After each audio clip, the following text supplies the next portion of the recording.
Oh yeah, twice in one day today. Twice in one day. I forgot to turn my computer on to see if we are going live. So let me do that real quick,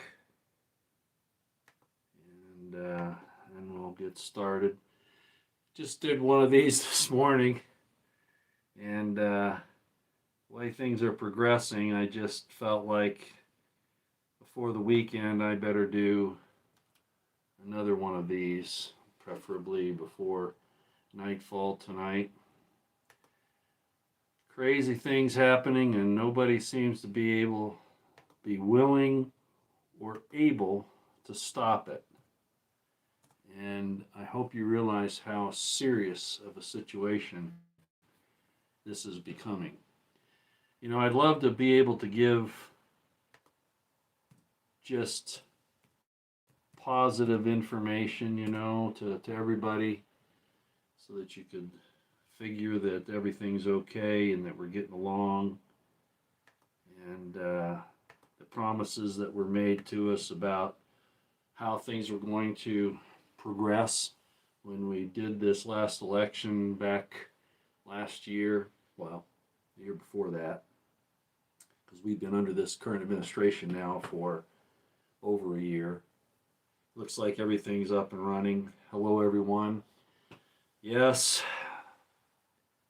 looks good. Yeah, today is the 20th of March, 2026.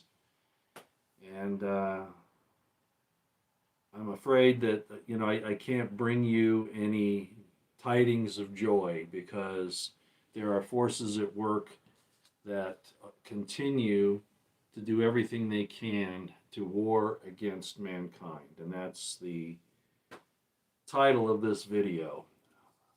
As usual, I don't anticipate that this will be a long video. I could be mistaken about that. Uh, but I wanted to come on anyway and just give my 2 cents worth. I see Lieutenant Colonel Daniel Davis is talking, Colonel Douglas McGregor, and others from a professional point of view. And of course, you have retired and former military and current, well, not so much current military, but prior military and retired military that are talking about this in a positive light, that everything we're doing is so good and so great, and America first, and America right or wrong, that kind of thing. And I've never felt America right or wrong. Even when I was in the military, I was not that way. Matter of fact, I can remember I was a naval ROTC cadet initially, and I remember being outside with a friend of mine, and I was in uniform, and a guy came up and said, "Hey, anchor clanker." Again, I was naval ROTC. "Hey, naval anchor, what's wrong with you? Don't you know how bad we are, et cetera, et cetera?" Obviously, a prior service member who had seen quite a bit. And, I didn't say much. I listen before I respond usually. And in this case, I was listening, but my friend, uh, whose father happened to be a colonel in the Army, uh, responded to this gentleman's questioning me with the statement, "Look, buddy, my country, right or wrong." And I heard that and I went, wow, there was a movie about King Arthur and Guinevere and all of that. It was called Camelot. It's a 1960s movie, I believe. And King Arthur was trying to come up with something that would describe what he was doing. Is it might to right? Might is right? No. Might for right. And that stuck with me. And unfortunately, it has put me at odds with very much of what the government of the United States and others have been doing for many years, at least during my lifetime, and certainly before.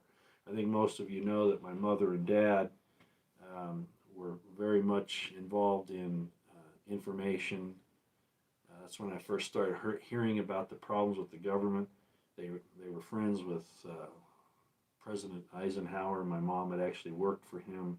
I won't go into a whole lot of background in that, but the fact of the matter is that I heard these things from a very early age, and then things kind of progressed, and I got more and more information. I became more and more distressed, and then I thought, I'll go in and I'll fix everything. I'm going to go in there and I'm going to be the example. I'm going to fix things. So when I got into ROTC, my whole idea was I'm going to fix the system. And what, youngsters, I was a young man at the time, and found out, you can't fight against City Hall. No matter, no, I mean, you can stand up and you can become a martyr, but chances are you're not going to win. There are exceptions, but most of the time you're not going to. And I'm not trying to discourage anybody from making the college try, the good old college try, but we are standing up against some very, very evil people. Before I go any further, you'll notice the thumbnail. I've got I wasn't sure which hat to wear again this time. I thought, well, I don't want to wear the USA hat. I'm not very happy with the way things are going. So I think this says everything I wanted to say. And then I've got this shirt on. I don't know if you can see it in the live stream. It's in the thumbnail. Let me stand up here and see if you can see that. Victory over oppression. People that were at Bundy Ranch in 2014 will recognize this as the shirt that it was for sale. There's some people there that printed those out, and man, I certainly wanted one. And I don't know how you feel about that whole thing with Bundy Ranch back in 2014. The government was lying as usual about what they were actually up to. They were doing this whole thing to grab the land grab again as usual, but they couched it in other terms, and they said there was a court order, which there was, but it was signed by a retired judge. I mean, the whole thing was a farce. If you don't know much about the Bundy Ranch situation, I do have in the playlists on this channel. You can go to playlists, and then you can go down and you can see the Bundy Ranch playlist, and you can see some of the things that I was doing there. Why was I there? Well, two reasons. I was already in Nevada. I was visiting a friend, Brant Thornton. Many of you probably know who he is. And pray for Brant. He's going through some difficulties right now. He's had some medical problems. It's called arteritis, not arthritis like joint pain and all that. Arteritis. Apparently, it's and it's grand cell arteritis. It's something, and I don't think he minds me telling you because he's talked about it. But he's had to have some surgeries and things, and he's having a real hard time. So pray for him because Brand's a good man.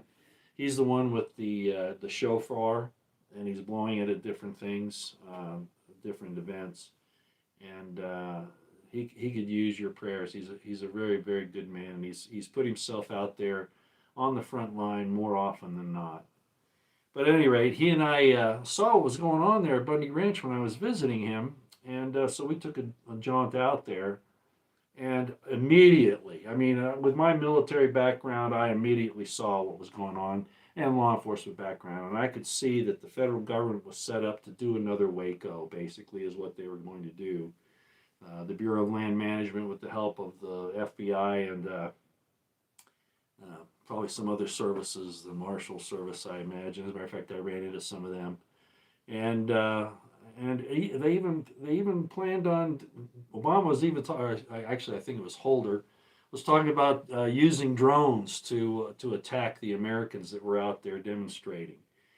But basically, I went there to report on what was going on. I didn't want another Waco to happen without somebody there, me, and anybody else that could do it. So that the government couldn't lie about what they were doing and cover it up like they did at Waco.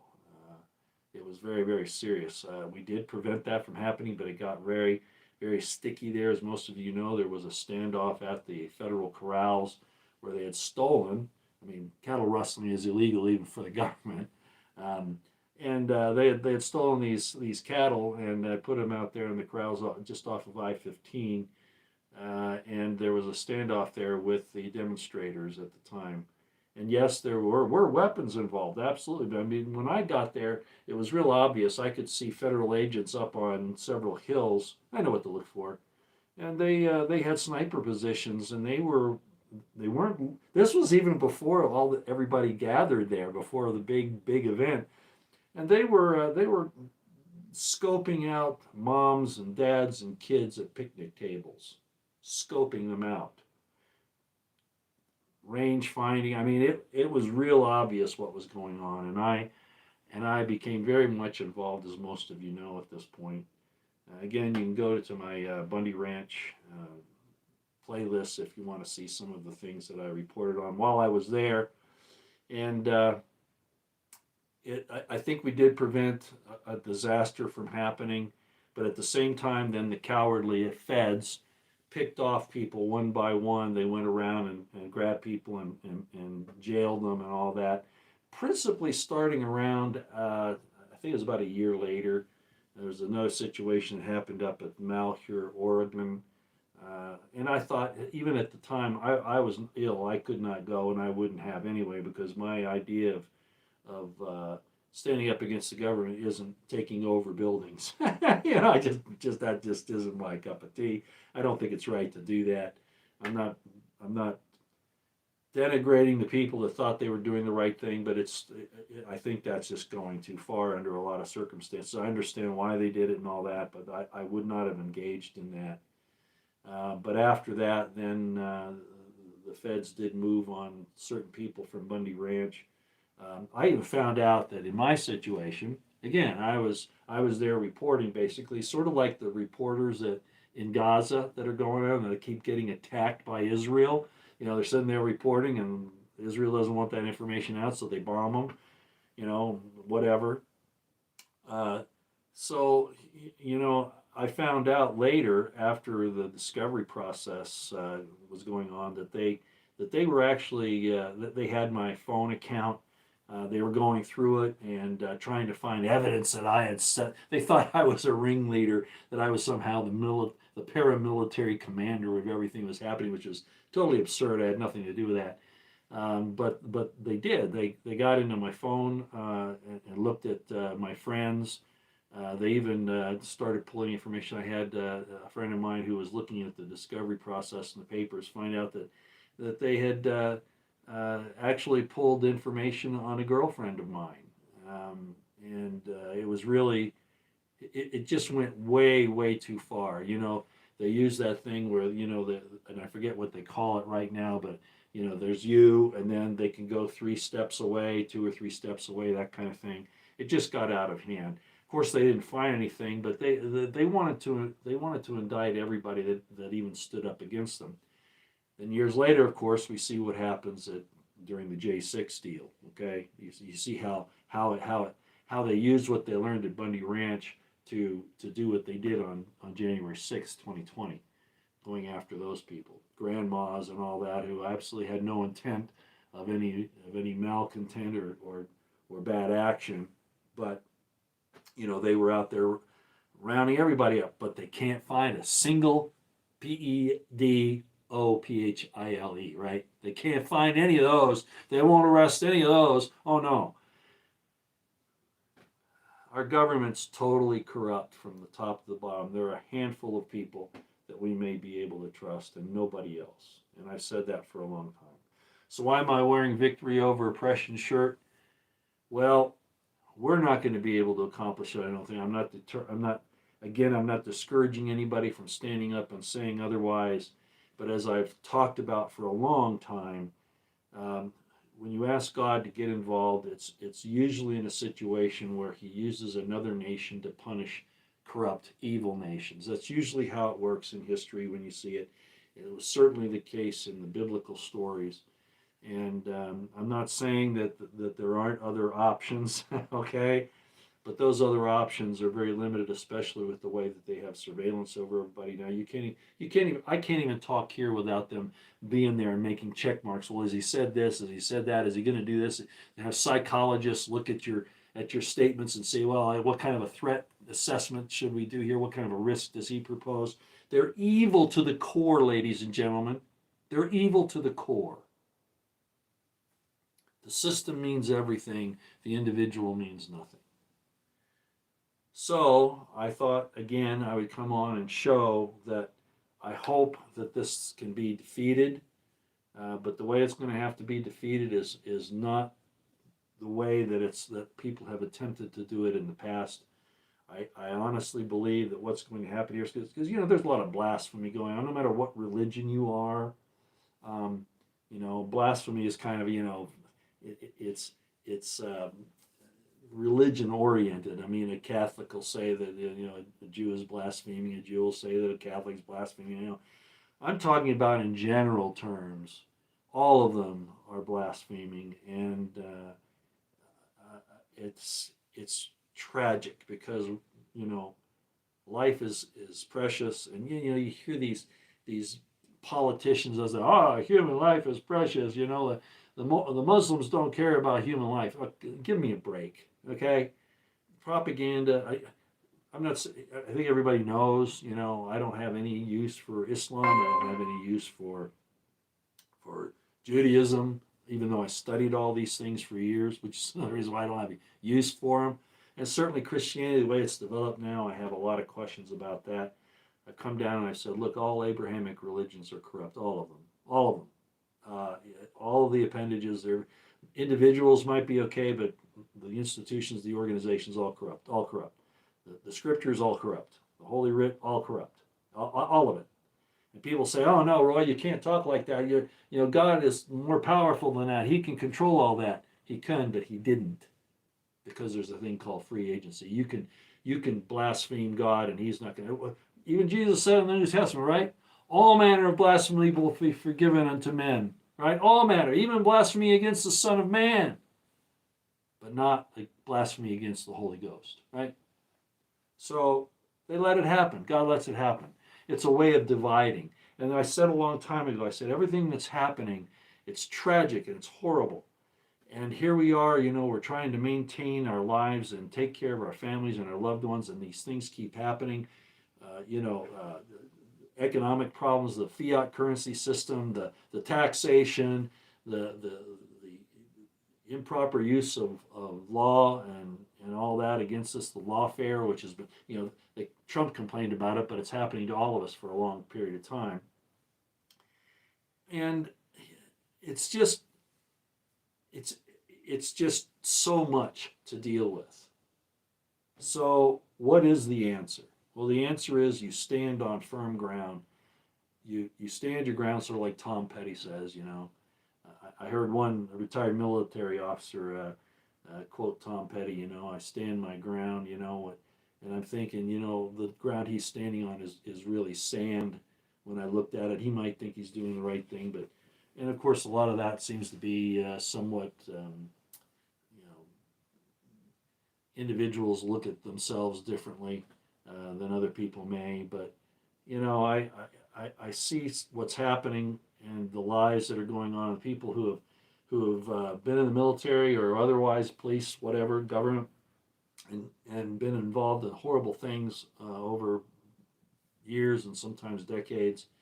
And it's hard to look in the mirror. So what they usually do is they justify their actions, whether it was watching their buddies die or they killed people that shouldn't have been, under some idea that, oh yeah, we were out there pushing for democracy and freedom, and oh, let's go liberate the women in Persia, in Iran, right? Yeah. That's really what it's about.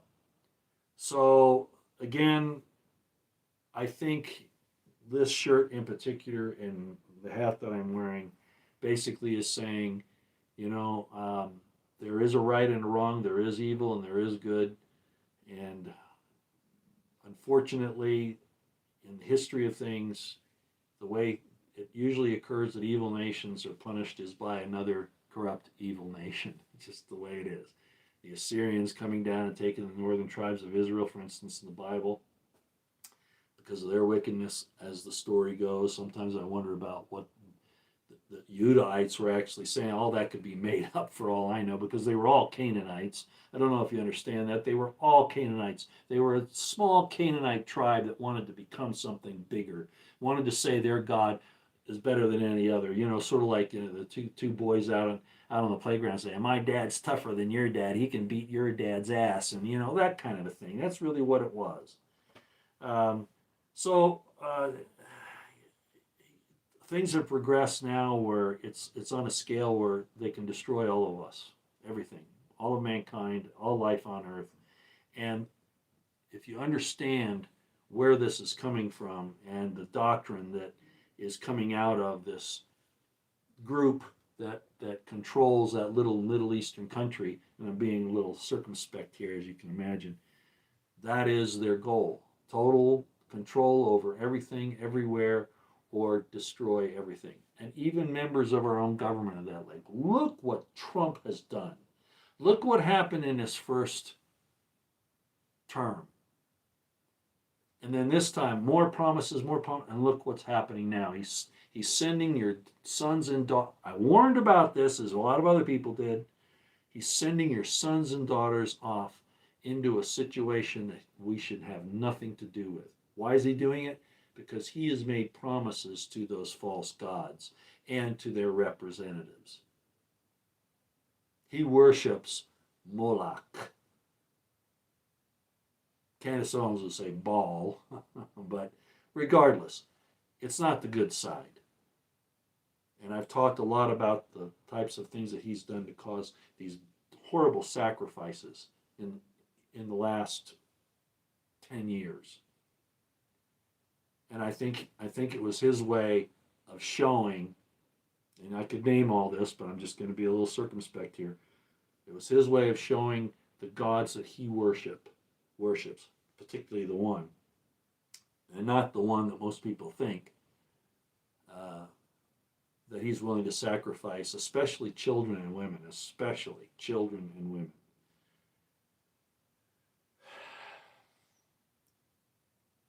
Very frustrating. So what happens when a nation gets this bad? It's destroyed. Usually not from its own people who rise up. Usually doesn't happen that way. It usually happens in history with another nation because we become so prideful and so arrogant and so depraved that we allow outside forces to come in and take control, and then they can work against us from the inside, which is exactly what has happened. And then they plan our demise.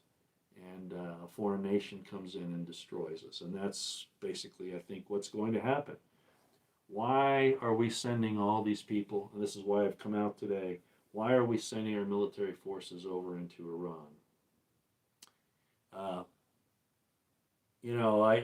I have not looked, of course, I don't have any privy information to the battle plans or anything like that. But I've got a pretty good idea from, having been in the military before and written what the Pentagon does. They have a group that basically war games and writes operations plans for every contingency. And I've been involved in that, so I kind of got the idea. And you know what? They never go the way you figure. And there are ways that they take the information and then they can tweak it for new situations as they develop and things like that. But the bottom line is, we're going to get smashed. We're going to get smashed. My big question is now, Iran is the underbelly of Russia. And that's why Russia and Iran have been together for so long, China and all that. I don't understand what Putin's doing in Russia. Their standoff is very peculiar to me, unless, of course, that little Middle Eastern nation has some kind of input, some kind of control over them, and that's very possible because that's what they've been working on for 50 years, actually almost 100 years, a little over 100 years, and it's bad. And there's only so much I can say about it here without having my stream shut down. So I hope you can read between the lines and understand. So all the promises that were made, nope, quite the contrary, exact opposite. And that's what the devil does. That's what the devil does. He betrays you. Promises you glory, riches, fame, fortune, whatever, and then betrays you. And he's doing it on a grand scale. And I'm not even talking about the supernatural, the disembodied, the spiritual side. I'm talking about the men that are running all of this. and women, unfortunately. By the way, I have a drink here. I'm going to take a sip of it. This is, uh, yeah, it's 46%, so over 90 proof whiskey in a little soft drink. People get mad at me. Well, you're not supposed to drink soft drinks. You're not supposed to do that. It's bad for you. Yeah, I know.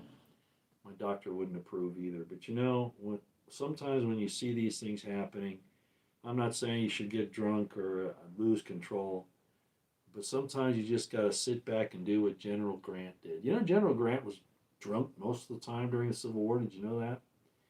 He saw how horrible things were. I think he's probably an alcoholic anyway, but he saw how horrible things were and what he was going to have to do.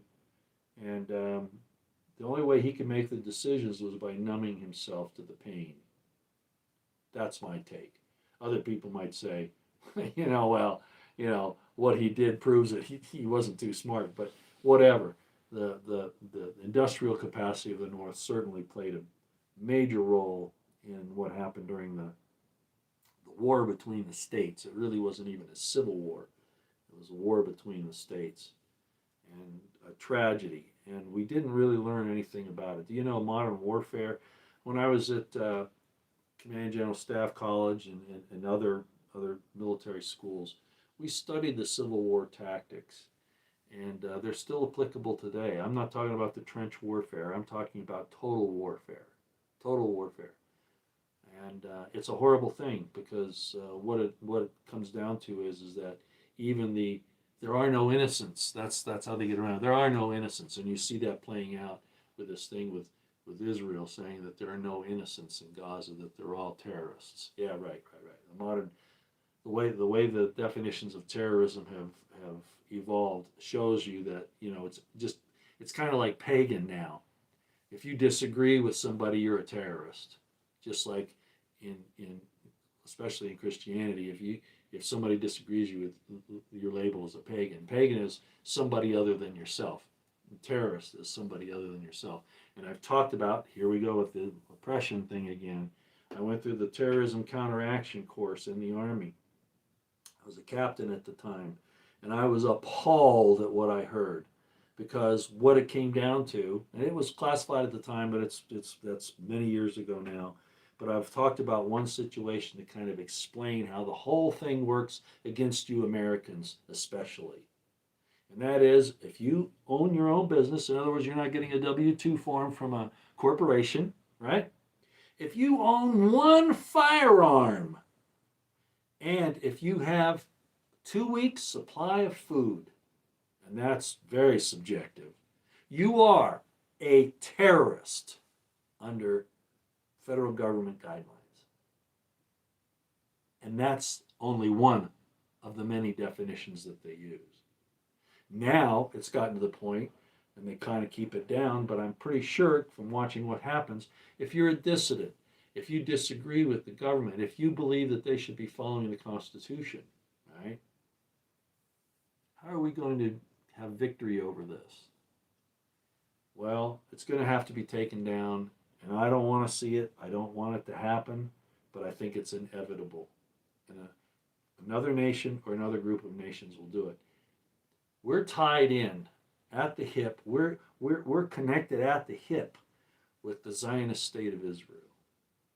And if nobody can see, I saw one of these former retired officers who was asked, well, are there any proven links between them controlling us, these people over there in the Middle East, right? If they're controlling, there are no proven links. It's all hogwash. No, it is not.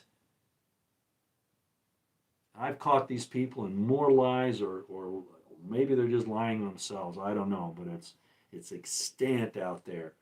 And that goes back to this thing where some of the things they've done, they've seared their conscience and they're trying to justify what they've done.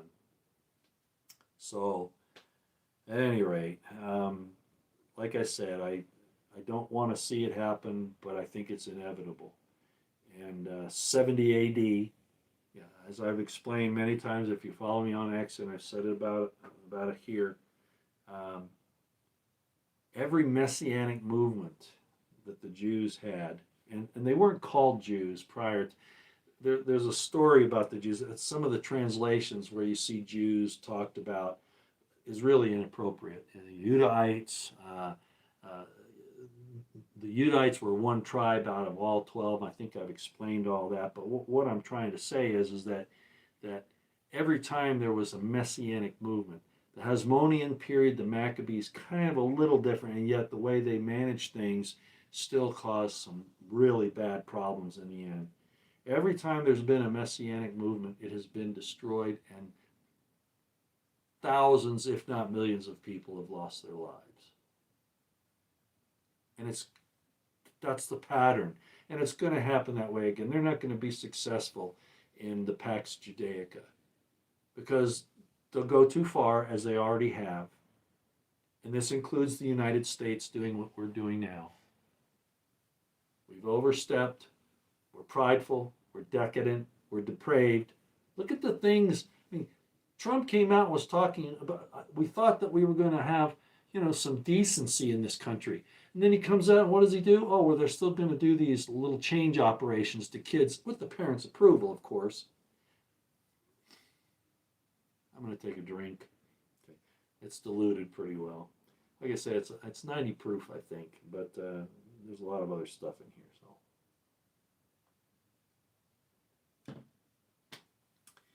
So at any rate, the war against mankind increases. And if you've been following Yana, for instance, Yana is the wife of Steve Bannon of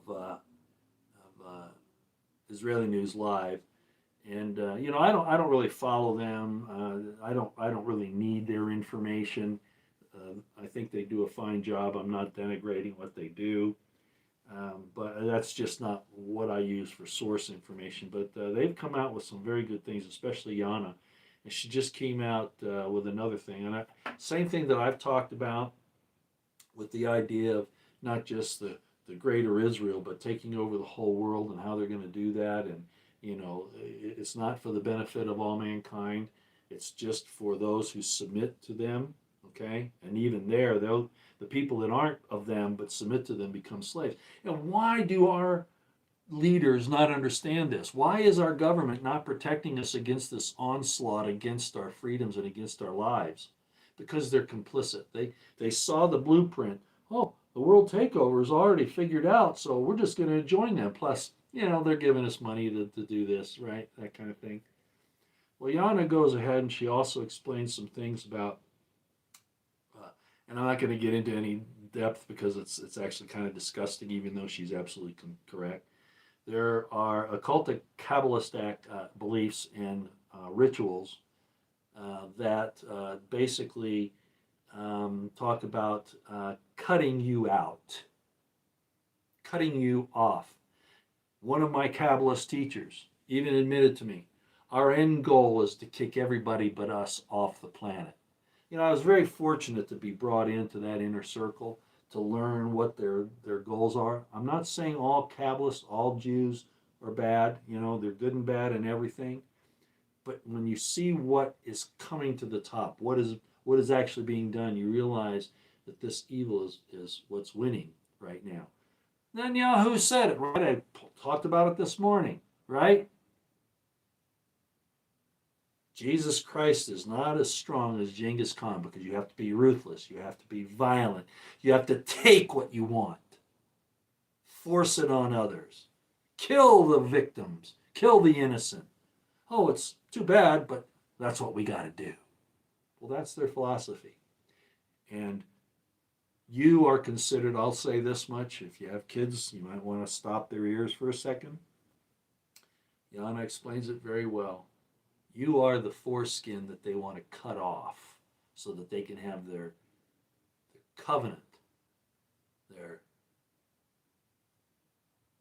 ritual, by cutting you off and throwing you away. As I said, as they told me, we're going to kick you off the planet. And you should know what that means. Okay? Starting during the Second Temple period, there were lots of problems. The Herodians had gotten involved, who are actually the Edomites.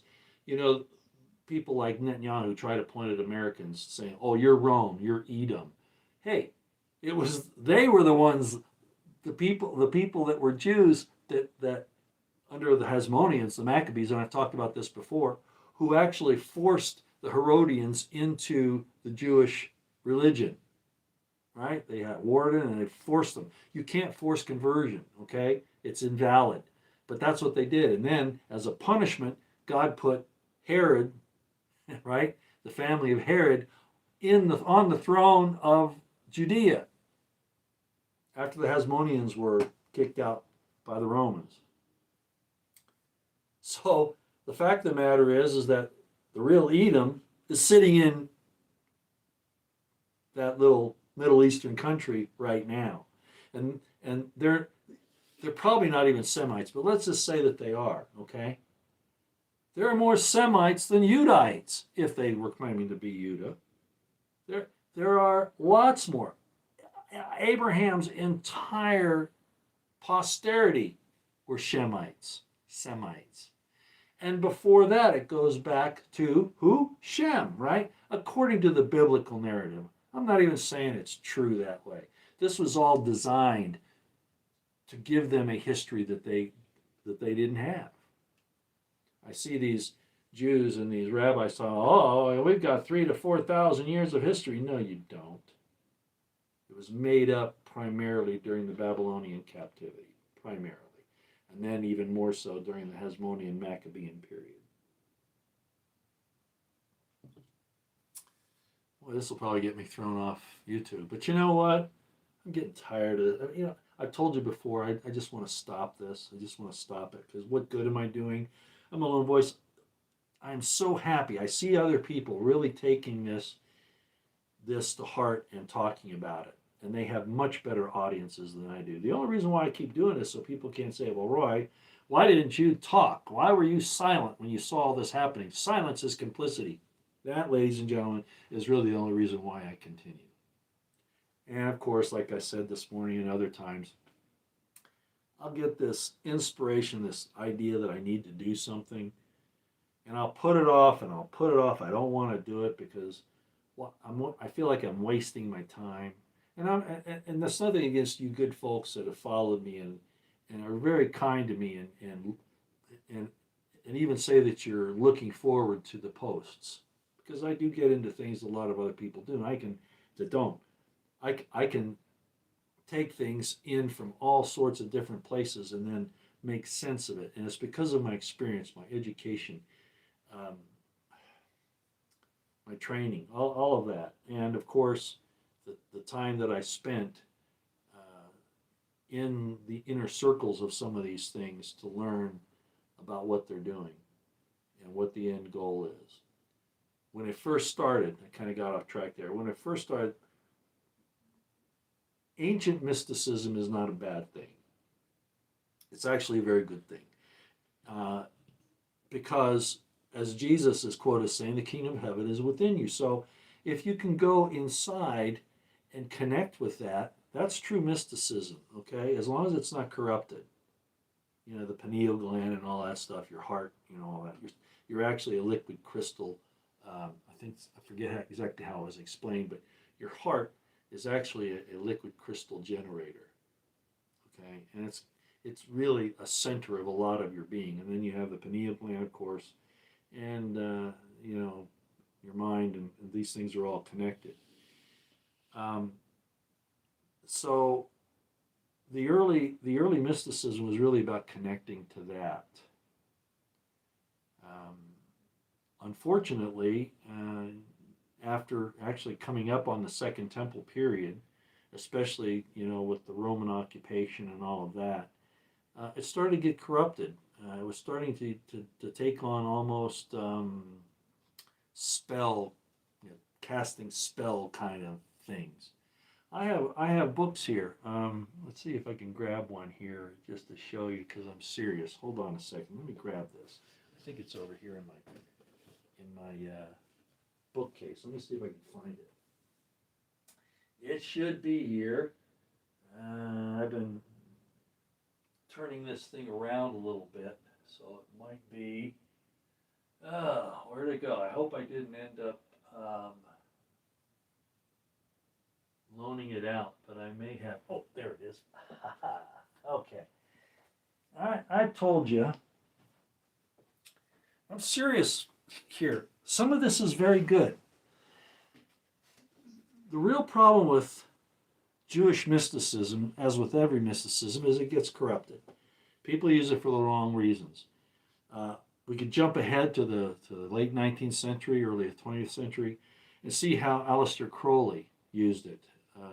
Black Kabbalah is basically what it is. I've got his book 777, for instance. Okay, so I'm very familiar with this stuff. I studied it for a long time. Underneath, rabbinic Kabbalists, who I've explained why they brought me into their circle, which is actually endangering them, because if they teach a goy this stuff, they can be unalived,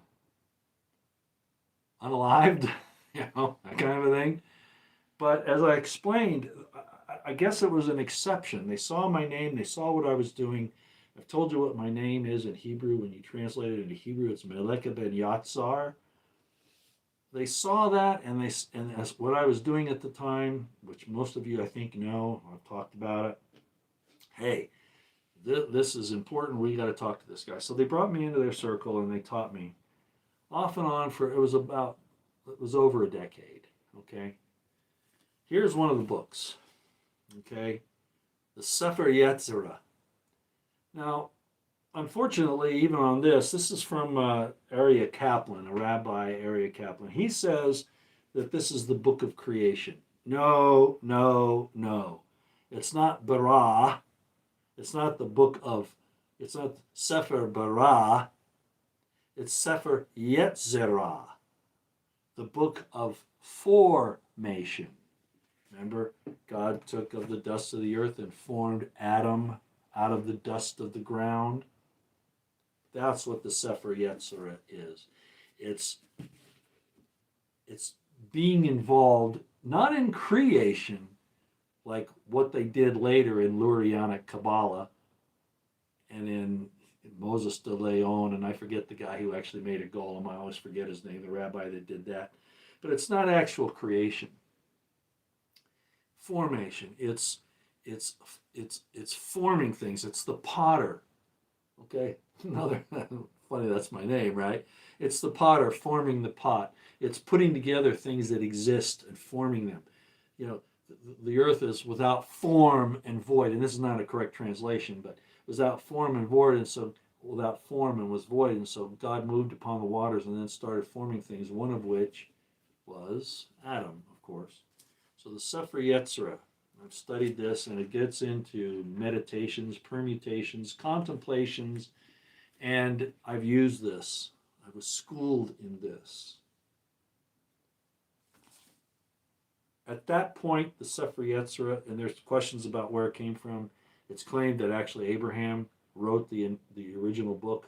I kind of doubt that. But there definitely were concepts that came forward and were known prior to this becoming well known in the first century, probably by Rabbi Akiva at the time, who I do have some respect for, the Rabbi Akiva. That's all something I don't want to get into a lot of detail about, but connecting to that inner, the kingdom of heaven within you, that's what this is really about. It became corrupted during the medieval Kabbalists' time. As I just mentioned, Moses de Leon with the Zohar. All the crazy complications. What it reminds me of when I look at that, and I see some of these Kabbalists really get into it, and they miss the whole point, in my estimation. They miss the forest for the trees. They're so involved in the minutiae that they miss the message. That's how I look at it. And there's some people that will disagree with that. But you remember in A Beautiful Mind, that was a 1999-2000 movie with Russell Crowe and he's Professor John Nash, who was this brilliant mathematics guy, and he starts to have delusions about him being involved in a secret agent thing, and he has all these newspapers and stuff where little things are said here and it connects over here and it connects to that and it connects to that, and you got this maze of information, all this minutia. Reminds me of somebody else who's currently doing something like that, and I have a lot of respect for him, but he's done a little too much of that, as has a couple of other people, I think. It sounds impressive, but when you get down to it, what it is, it's delusion, in my estimation. I'm not saying it's on purpose or whatever, but that's kind of where it goes. So, at any rate, with the medieval Kabbalists, Moses de Leon, the Zohar. Not saying there isn't good information there, but it just gets out of control.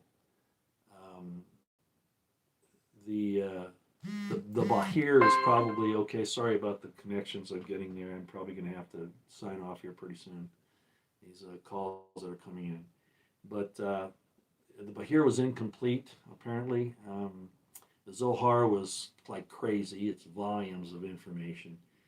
Of course, the Talmud is volumes, and that's not really Kabbalistic, but the commentary in there is just, some of it's good and some of it's just, what in the world, you know?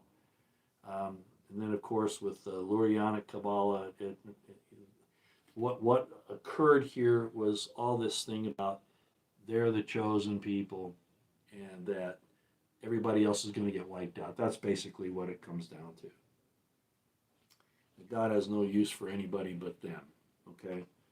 Um, and it's serious because that's not how it was designed. To be chosen means that you're to lead the way and show how to be good, how to be righteous. Not that you're special and that you can get away with murder if you have to. That's not what it means. So at any rate, I've studied all of this. I understand a great deal. I've cast off what I considered to be the gross, the chaff, if you will, and only kept the good parts. So I've probably forgotten more than most people know, intentionally so, under the circumstances, although I do know the basic deal about what's happened. So here we are, and these evil people that believe that they can cast these spells, and that's really what Netanyahu's been doing with these AI videos that he's been putting out. He's casting spells, is what he's doing. And most people, a lot of people are susceptible to it. I don't know that he's alive. I don't know what the situation is, but as I explained this morning, there's something sinister going on here. And it could very well be that they are tapping into an interdimensional being, or it could just be some prideful guy, kind of like Trump, who's taking control. Wasn't he? He was probably in charge of Q, actually. I called him out. That's one reason why I got out of the. I was following Q there when it first started around in 2017, especially after the kind of kicked off after the Las Vegas massacre there at the Harvest Festival. It's really what it got going. And there are people here that I know follow me that were very much into that and still are. I'm not going to mention their names, but it's gone too far, guys. It's gone too far. It almost looks like, yeah, Trump was probably involved, and so I kicked him loose. That's one of the reasons why I got rid of him in 2018. I haven't had any respect for him since, and I know that he, from what he does and from the things that he does, that he is not a godly man in the sense that most people would define that. He considers himself something super mankind. He said he's not going to heaven. You're not kidding. You're not kidding. And I'm not judging him. He's already said it himself. All right. The promises that he made, he's broken his covenant. He's broken his contract with you. He's broken the contract. And you might say, well, he can't help it. All these things that are happening. No, he can't help it. He's been instrumental in making it happen. So where are we? They're on the road. They absolutely 100% do want to depopulate, especially, I'm not gonna start naming groups of people, but it's real obvious who they're really after. Everybody really, but one particular group they're really after. And unfortunately, too many of them have been hoodwinked into thinking that this is the right program, and it is not. So the war against mankind is increasing, and it's disturbing. All right, I think I'm done. I was going to look at a few. I forgot to bring my glasses. Had to put my full hope in our Father in heaven. Yeah. Well, that's another thing. Yeah. Who is the Father? I've been watching, of course, Israel Anderson, if anybody follows him. A lot of talk about the Elohim and about the council in heaven and about all the gods and, Zechariah Sitchin and the Anunnaki and all that stuff. Not saying there isn't something to it, but I've explained, in my estimation, that a lot of this came from, especially the YHVH, came from another people altogether, in that these particular Canaanites, who later called themselves Israelites, latched on to it for a number of reasons. And I'm not going to sit here and counter some of the recent explanations about the L's, El Elyon, and then they forget about, a lot of people forget, well, there were others. There was El Zabaot, there was El Shaddai, which is an interesting name. El generally was a Canaanite god, like Baal, all right? Because the Israelites were originally Canaanite. So trying to say that, the YHVH is Satan, because it is true, and I have a friend here that's probably going to feel like I'm attacking him. I'm not. I'm just pointing something out, okay? And what I'm pointing out here is what I've said before. The YHVH is the construct code for God's family. It's not a separate God. The way it's written in Jeremiah and in Psalms, it sounds like that Israel was given to him. All right. Okay. You got to understand who these people are that are writing this stuff. All right. Of course, it's going to sound like that. And of course, they've tried to gloss over it here. And I know a lot of people go, "What are you talking about, Roy?" I'm being circumspect and nebulous for a reason. But my point is this. It's true, as I said once before, the YHVH is not the name of God. When Jesus is quoted as saying that he had to teach his followers the true name of God, they already knew about the YHVH. So was that it? No, that's the system. You don't blaspheme yourself, the heaven that's within you. The kingdom of heaven is within you. You don't blaspheme that, which is mankind and what God has set up here for our experience and our families, because that's really the bottom line. The real name of God. Who could it have been?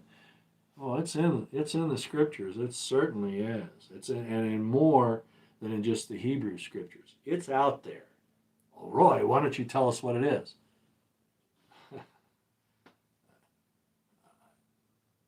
I don't know anything more than most everybody else, but there are clues. What happened to me years ago that I've talked about, where this entity, this being came to me? Yes. Father isn't it either. And I made this point once before. If your father's name is Stephen, you're not going to go around and say, "Hey, Stephen, hey, Stephen." You're going to call him, "Hey, Dad, hey, Father." All right? Father isn't it either. That's what he is, but that's not his name. And El is not his name either. When Jesus is on the cross and he's going, "Eloi, Eloi, lama sabachthani," yeah, he's using El, but in the concept of my God, right? Well, But Jesus is saying El is God. El Elyon, most people will think. El Elyon meaning the Most High God is what it's usually translated as. Not exactly, but pretty much. But as I just pointed out, there are other L's. El Shaddai, El Zavaot. L's not it either.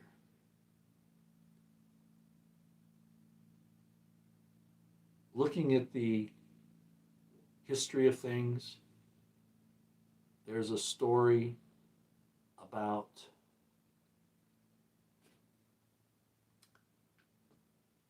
that man was made in God's image, not just his reasoning, not just his spirit, but his actual construct. And the secret is there. I am convinced of it. And my experience has borne it out at this point. Oh, Roy, you're not being fair to us. You need to tell us. This is one of those things where everybody has a right to know, and you need to have that inspiration, that revelation for yourself, because my experience is not your experience. You are only responsible for your own experience, not somebody else's. I don't care if it's St. Jerome telling you the way it is. Doesn't matter. You're only responsible for your own experience. Period. God expects nothing more.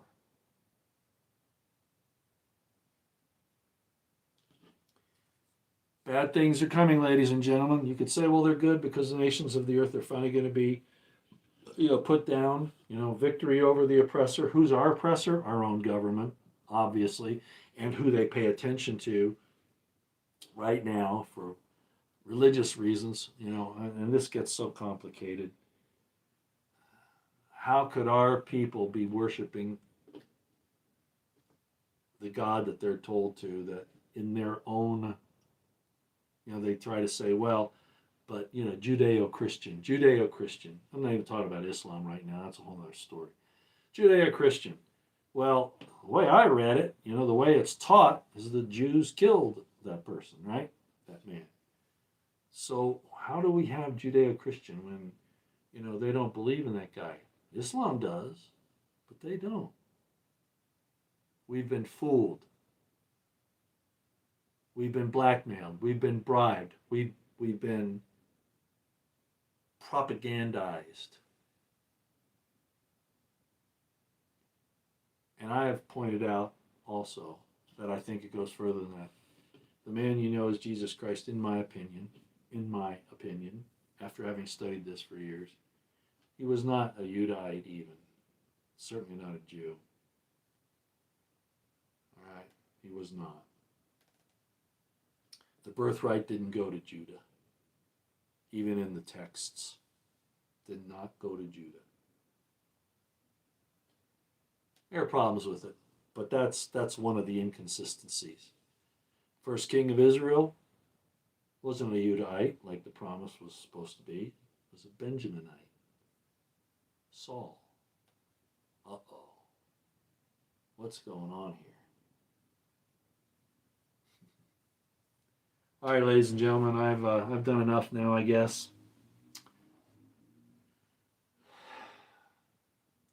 They're gonna continue to make it illegal. It's not quite there yet, but it's getting there. To be critical of that little Middle Eastern nation because they're gonna say it's you fill in the blank.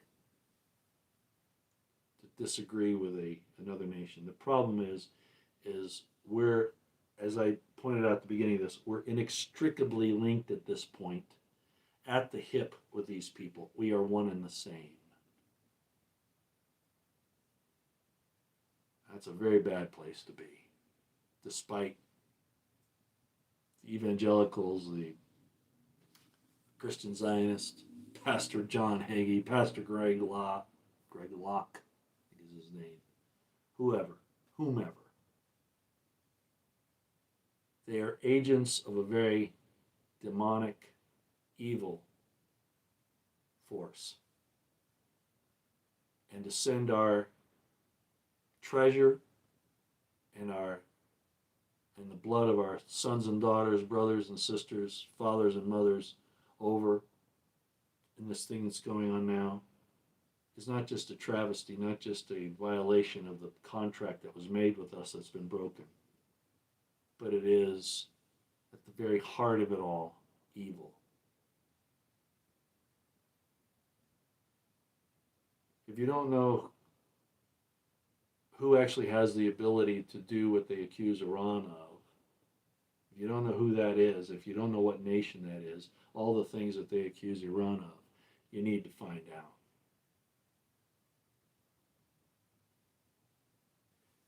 That's all I got for everybody. Cheers.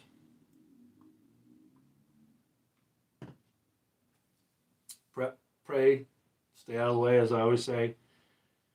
Keep your eyes on the horizon, your ears to the ground. Keep your situational awareness on high. This is the age of deception, as I've called it before. Even I have had problems with it, obviously. You don't want to jump into things. You know, of all the things that Dan Bongino used to say, he was right about one of them. And it was that when you hear something in the news or on the social media or any place, don't go out and think that that's the end story. Wait 24 hours, 48 hours. Yeah, you might not be the one to break the story, but at least you'll probably most likely get it a little more correct than everybody else. So don't jump to conclusions, but keep your wits about you. Keep your feet on the ground. Use wisdom. Apply understanding.